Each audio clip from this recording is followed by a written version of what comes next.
Bonjour à tous, comme on dit coutumièrement, en vos grades et qualités. C'est un événement un peu particulier aujourd'hui. Nous avons créé cette chaire, nous avons eu l'idée de mettre en place une chaire qui s'appelle Observatoire des manipulations d'observation avec Emmanuel Bloch. Voici 2 ans, nous avons rencontré un certain nombre de partenaires, dont Jean-Philippe Eckesweiler de la Fondation Descartes, qui a bien voulu appuyer notre projet et créer avec l'Université d'Assas cet observatoire dont c'est aujourd'hui la première manifestation, une manifestation que nous voulions effectivement large sur le sujet des manipulations de l'information, donc les désordres informationnels. Jean-Philippe reviendra sans doute dans quelques secondes sur cette question, mais ce qu'on voulait surtout dire avant de commencer, c'est que ce type d'observatoire, ce type de manifestation a pour objectif essentiel de réunir des chercheurs, des professionnels, des médias, de la politique, de l'administration, de la culture et bien sûr, c'est essentiel, puisque j'en vois beaucoup aujourd'hui dans la salle ce matin, des étudiants. Notre propos étant à la fois de favoriser la circulation entre l'univers social et économique et le monde savant. Je ne vais pas développer plus longuement le thème de la journée. Je voudrais juste profiter du fait que c'est l'ouverture de ce colloque pour remercier ceux qui se sont dévoués au sein de l'université pour que cet événement puisse avoir lieu. J'ai un regard appuyé pour Georges Bach qui s'occupe de l'informatique et des caméras et qui a été particulièrement présent dans la préparation de cette opération, ainsi que pour les étudiants de Master 2 et de Master 1 qui nous aident à relayer cet événement sur les réseaux sociaux. Voilà, je me tais, je passe le micro à Jean-Philippe Eckesweiler qui va nous dire en quelques mots l'orientation que nous avons donnée pour cette journée. Merci Fabrice.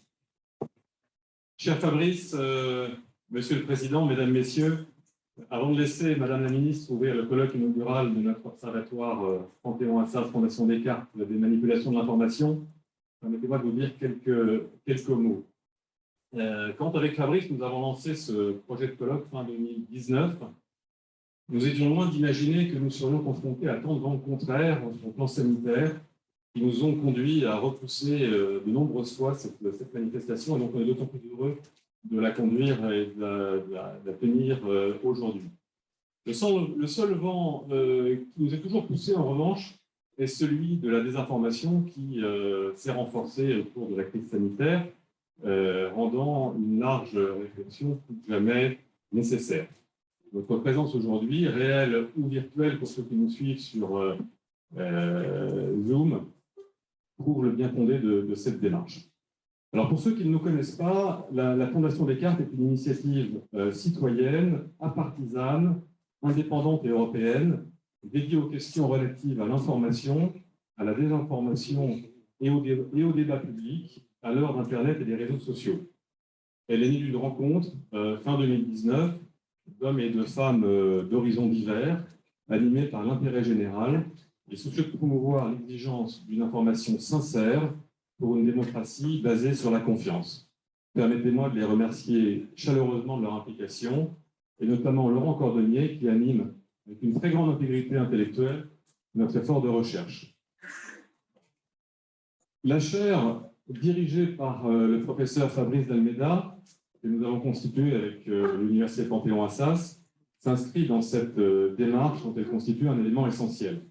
Son ambition est d'ancrer un partenariat de long terme entre le monde académique et la Fondation Descartes, de manière à constituer un lieu de fédération de la recherche française et européenne sur le thème de l'information et de la désinformation. Alors, c'est peu de dire que l'information irrigue le débat public et que son intégrité est une condition nécessaire, je dirais même consubstantielle, de la vie démocratique. Issu, pour ma part, d'un univers professionnel marqué par une exigence légale de sincérité de l'information, où sont réprimées parfois assez sévèrement, je dois dire, la diffusion d'informations inexactes ou trompeuses, je suis souvent surpris de la relative impunité dans laquelle prospère la désinformation dans le débat public, sur des sujets aussi graves, par exemple, que la santé.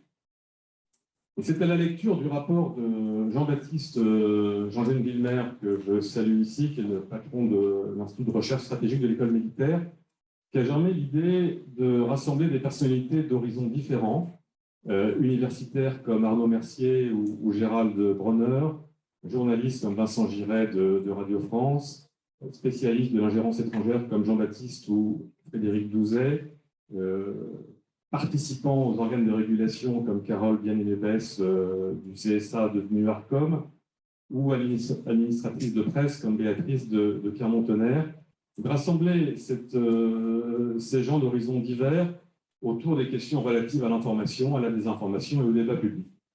Le projet de Fondation Descartes était né à ce moment-là.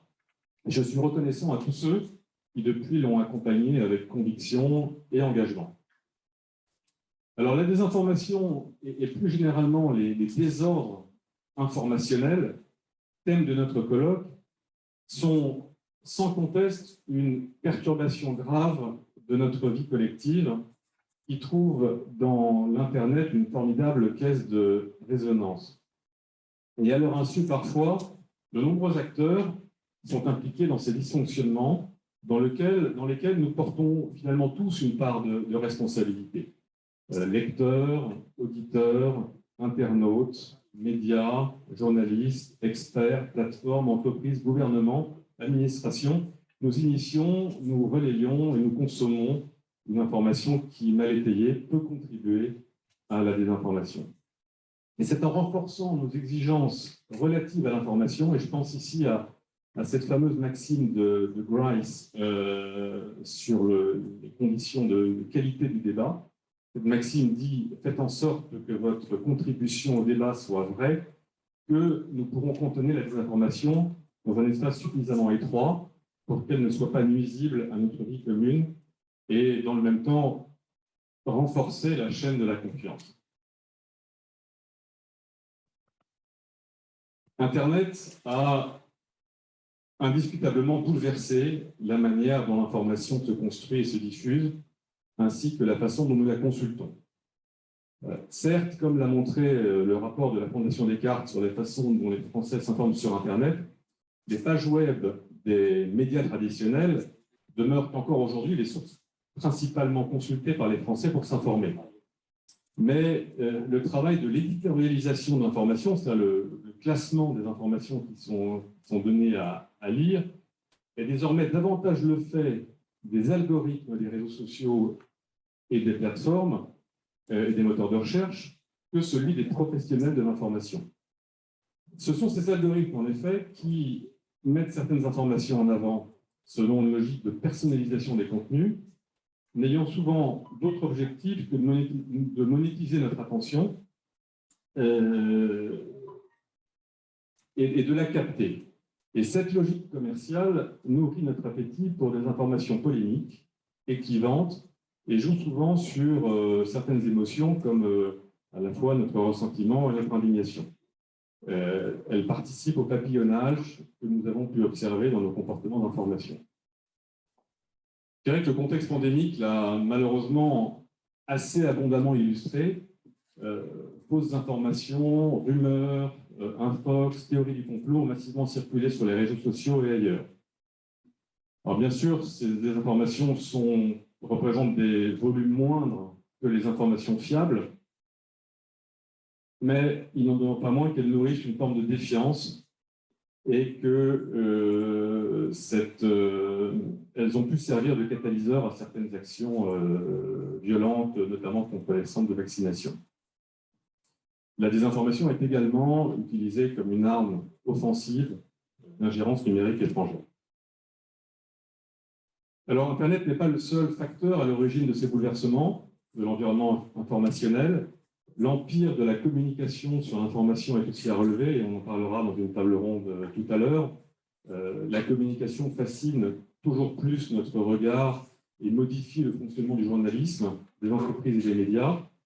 Et la disproportion des moyens entre communication et information fait souvent de l'information le parent pauvre ou la fidèle de la communication. Or, une information professionnelle et indépendante est plus que jamais nécessaire. Alors, les intervenants d'aujourd'hui ont décidé d'apporter leur pierre à l'édifice, de confronter leurs positions, leurs arguments, sans perdre de vue l'objectif final, une démocratie éclairée et confortée, qui sera la voie du succès. Je voudrais les remercier chaleureusement de leur présence, ainsi que les animateurs des différentes tables rondes. Avant que les échanges ne débutent, je voudrais aussi remercier Fabrice pour avoir mis toute son expertise au service de l'organisation de ce colloque. Aucun des intervenants aujourd'hui n'est là par hasard. Je vous laisse le mesurer. Mesdames, Messieurs, permettez-moi de conclure en vous souhaitant une bonne journée, en vous remerciant de nouveau de votre présence et en vous souhaitant une journée riche d'échanges et de rencontres. Je vous remercie.